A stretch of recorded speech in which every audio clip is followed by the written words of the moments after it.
Hi, in this video I'd like to give you some detail around what the youth basketball environment looks like here in the Twin Cities, how things are structured, what CoreHoops League is looking to do to be able to go and put basketball back in the hands of youth, and then ask you to be able to go and invest in the cause.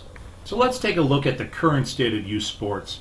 We generally all know that kids that play sports are less likely to use drugs, join a gang, go to prison, while they'll have higher GPAs, more likely to go to college and become managers and directors in their jobs. However, 70% of kids drop out of sports by the time they're 13. The number one reason is they're not having any fun. Also, a study has shown that the more that kids play sports, the more morally callous they become because of the competitive model and culture putting winning above character and moral development. Really, what are we teaching our kids? We want to be able to go and have them be happy, healthy, contributing members of our community, but we're teaching them that winning is paramount and that the structure that we have is to find the handful of kids that can make it to the next level, that being the best and winning are as important as being the best that you can be. So we've established that youth sports really can do some great things for our kids, but that there's a lot of things that can be done to be able to go and improve that. So how are things structured here in the Twin Cities area? So things are set up here in the Twin Cities area based on traveling teams and recreational teams. The suburban youth basketball structure is managed by community traveling associations, which are essentially feeder programs. Programs in the cities, Minneapolis, St. Paul, really kind of scattered, and the MYAS, they kind of coordinate a lot of things and provide some rules and structure.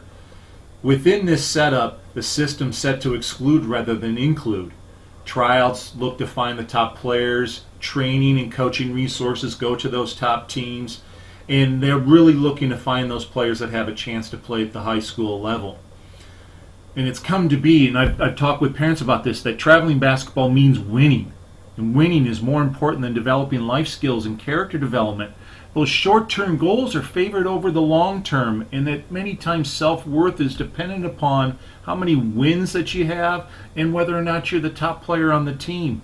Kids drop out of this because it's just too stressful for them. They want to have fun.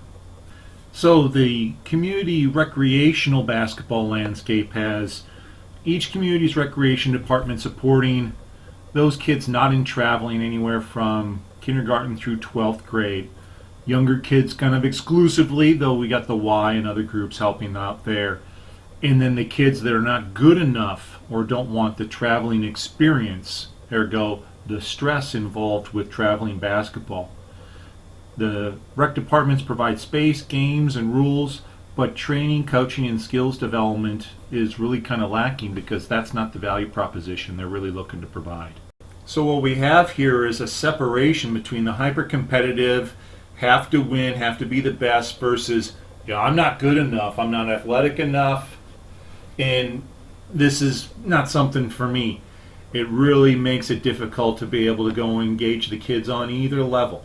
And within the structure here in the Twin Cities, there's really not a lot of city teams that come into the whole tournament structure that's set up by the suburbs. Park and rec structures aren't well established in cities, so many kids are left out for neighborhood groups and nonprofits to set up teams. A lot of times they have trouble paying to play, and that's a real shame in helping to be able to develop kids throughout the Twin Cities. So what we have here are some institutions that are doing really great work, but there's something that can be done to be able to really add value, and that's where CoreHoops is going to be able to put youth basketball back in the hands of youth. So now that we've set the framework of where things are at today, let you know how we are putting youth basketball back in the hands of youth. It starts with our core values. We're striving to develop life skills primarily as basketball skills are nurtured. We want to be inclusive, include everybody versus catering to just the top talent. We want to allow kids to play on any team and set games against similar talent so there won't be blowouts. It won't feel like you're not contributing because you're not as good as the other kids. And we really want to give time and finances back to the families by the way we structure the games. Lastly, community. add a lot more around the experience to be able to bring all of these kids and the adults together.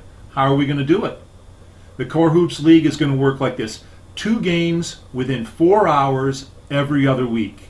We're going to have the games as much as possible within 20 minutes of your house. The rest of your weekend and the rest of the weekend after is yours. The league levels are going to match talent, so we have more competitive games more of the time. And we're going to have traveling and recreational levels together. Might as well keep them together as opposed to excluding them and separating them.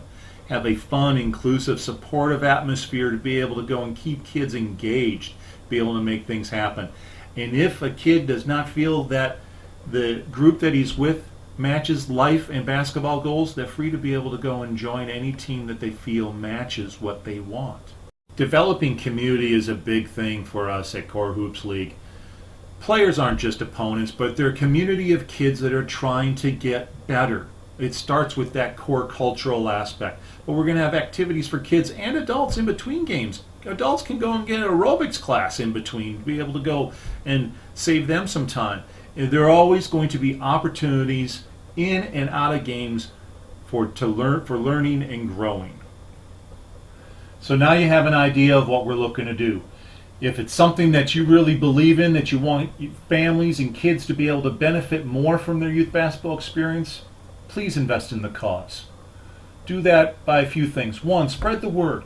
Talk to your family members, neighbors, co-workers, other parents that you've been involved in the sports arena with, and let them know what we're looking to be able to do at CoreHoops League.